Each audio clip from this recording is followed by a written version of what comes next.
Good morning. मैं doctor सरिता कुमावत आपको human physiology यानी शरीर क्रिया विज्ञान विषय पढ़ा रही हूँ। और शरीर क्रिया विज्ञान में 9th चैप्टर संवेदी अंग इन दिनों हमारे लेक्चर में चल रहा है। और 3 संवेदी अंग मैंने पढ़ा दिए हैं, कान, त्वचा और आँख। और लास्ट की जो 2 हैं वो हम आज पढ़ेंगे, नाक यानी नोज़ और जीभ।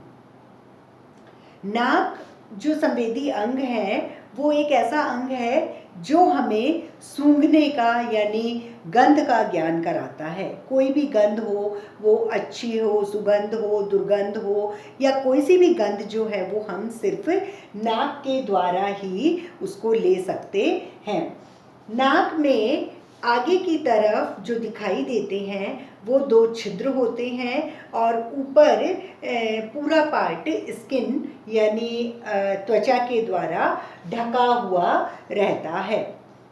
नाक कई सारी अस्थियों से मिलकर बना हुआ है, जैसे 2 नासा अस्थि। ऊपर की जो अस्थि होती है, ऊपर की जो 2 अस्थि होती है वो 2 नासा अस्थि होती है, नेजल बोन्स होती है, उससे नाक का ऊपरी भाग बनता है। 2 नासा शुक्तिका यानी 2 इसमें नासा शुक्तिका होती हैं नाक में, जो इसकी दीवारें बनाती है। और दोनों गुफा के बीच में एक पट होता है, मतलब 2 गुफा को, मतलब जो नासिका गुहा है उसको 2 गुफा में बांटने के लिए बीच में एक पट होता है जिसे वॉमर या सिरिका कहते हैं। तो नाक में इस तरह से बहुत सारी अस्थियां होती हैं, नासा अस्थि, नासा शुक्तिका और सिरिका। और वैसे हम नाक को एक नासिका गुहा यानी नासिका की गुफा कहते हैं, लेकिन इन अस्थियों से हमें पता चल गया कि एक नासिका गुहा जो है वो 2 गुफाओं में परिवर्तित हो जाती है। उसके अलावा जो नाक का ऊपरी भाग है वहाँ खोपड़ी की अस्थियां, जो हमने जब अस्थियां पढ़ी थी उसमें, तो हमने खोपड़ी की अस्थियों में एक आँख और कान के, आँख के पास में और नाक के पास में एक एथमॉइड बोन, झरझरा अस्थि के बारे में पढ़ा था। तो नाक का जो ऊपरी भाग है वो खोपड़ी का आधार भाग से बना हुआ है और वो है झरझरा अस्थि यानी एथमॉइड बोन से बना हुआ है नाक का ऊपरी भाग। और जो इसका निचला भाग है नाक का, वो मुंह में जो कड़क तालू होते हैं, अगर जीभ को आप अंदर की साइड लगा के देखेंगे तो हमारे मुंह में इस तरह से कुछ एक छत बनाई हुई दिखाई देती है, गोल गोल सी, जो कि 2 पैलेटाइन बोन्स यानी 2 तालवा अस्थि से मिलकर ऊपर का छत बनी हुई होती है। उसको कठोर तालू कहते हैं, हार्ड पैलेट। और अगर मुंह खोल के देखें तो सबसे सामने एक छोटी सी जबान लटकी हुई रहती है, हम उसे छोटी जबान या सॉफ्ट पैलेट या नरम तालू कहते हैं।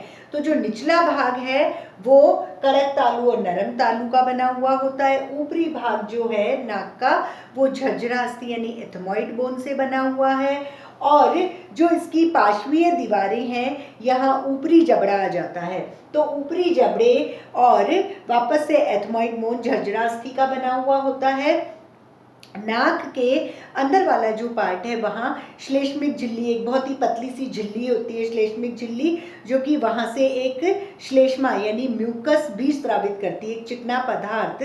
श्लेष्मिक झिल्ली श्लेष्मा स्रावित करती है, यानी म्यूकस मेम्ब्रेन एक चिकना पदार्थ म्यूकस स्रावित करती है।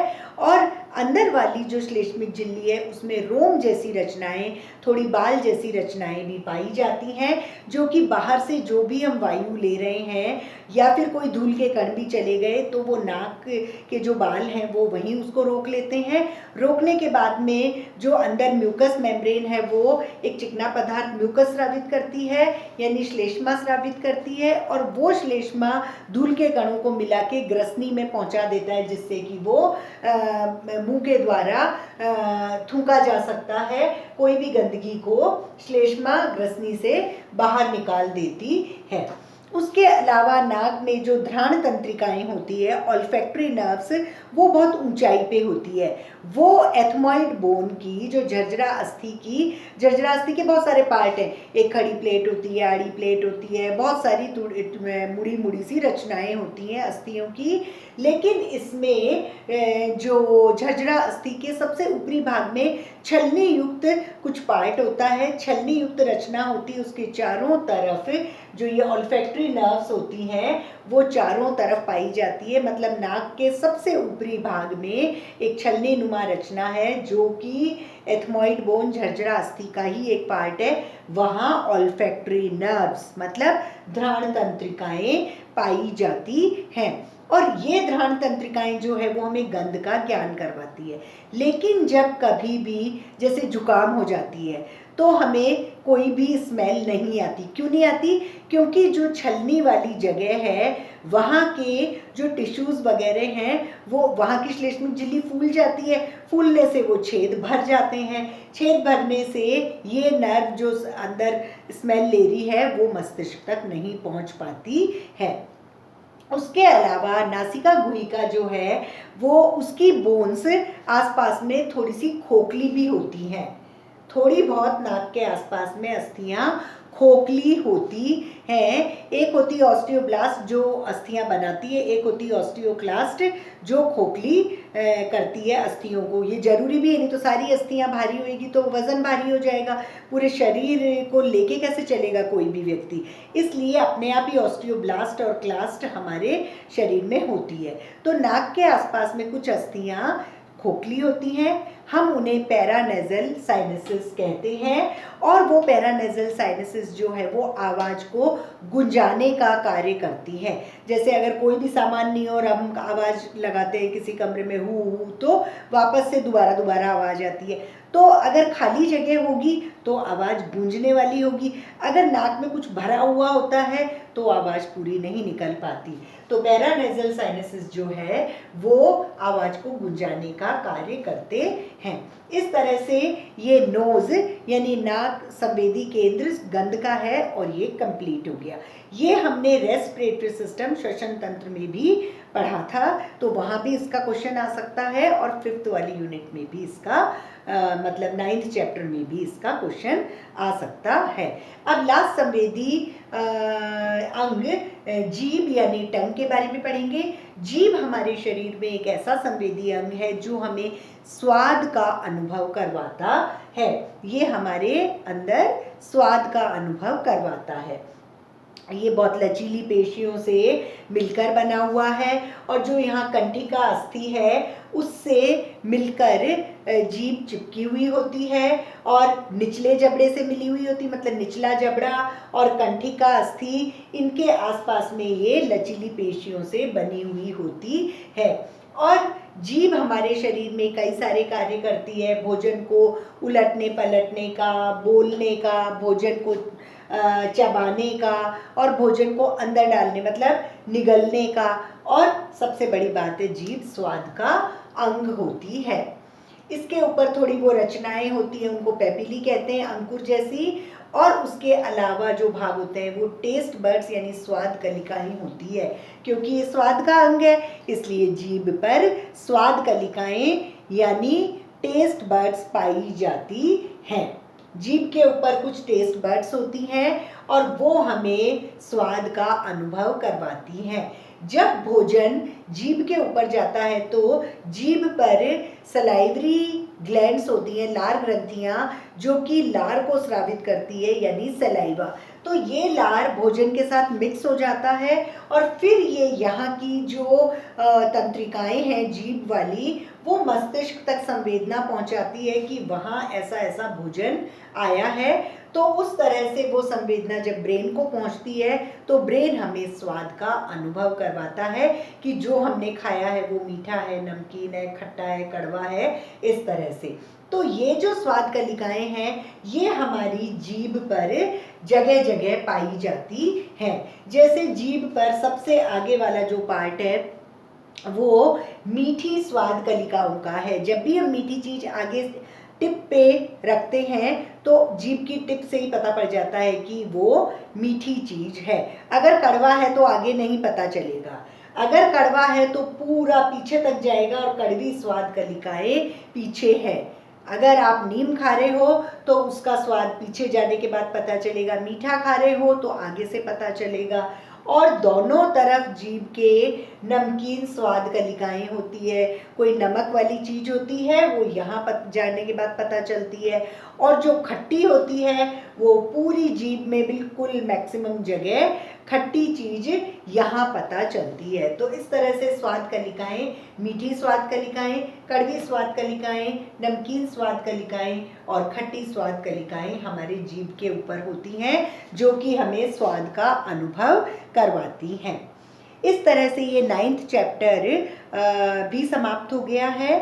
और अब मैं आपको ये बताना चाहूँगी कि शरीर क्रिया विज्ञान यानी ह्यूमन फिजियोलॉजी में सिलेबस में 9 चैप्टर हैं और 9 ही चैप्टर मैंने मेरे लेक्चर्स में कंप्लीट कर दिए हैं। करीब ये 75 वीडियोस के करीब बने हैं और उसमें आपको आपका पूरा जो सिलेबस है वो कोशिश की गई है कि उसको कवर किया गया है, चित्रों के माध्यम से समझाया गया है और थोड़ा सा लिख के और समझाने की कोशिश की गई है। मेरे को लगता है कि आपको हो सकता है कि ये पसंद आए, और इसमें अगर आप बार बार में अगर ये लेक्चर देखेंगे तो भी आपको याद हो जाएगा, लेकिन हमको लिखने के लिए कुछ एक हार्ड कॉपी की ज़रूरत होती है। तो अगर आप इन्हीं नोट्स का कोई बुक खरीदना चाहें तो वो भी आप बुक खरीद सकते हैं।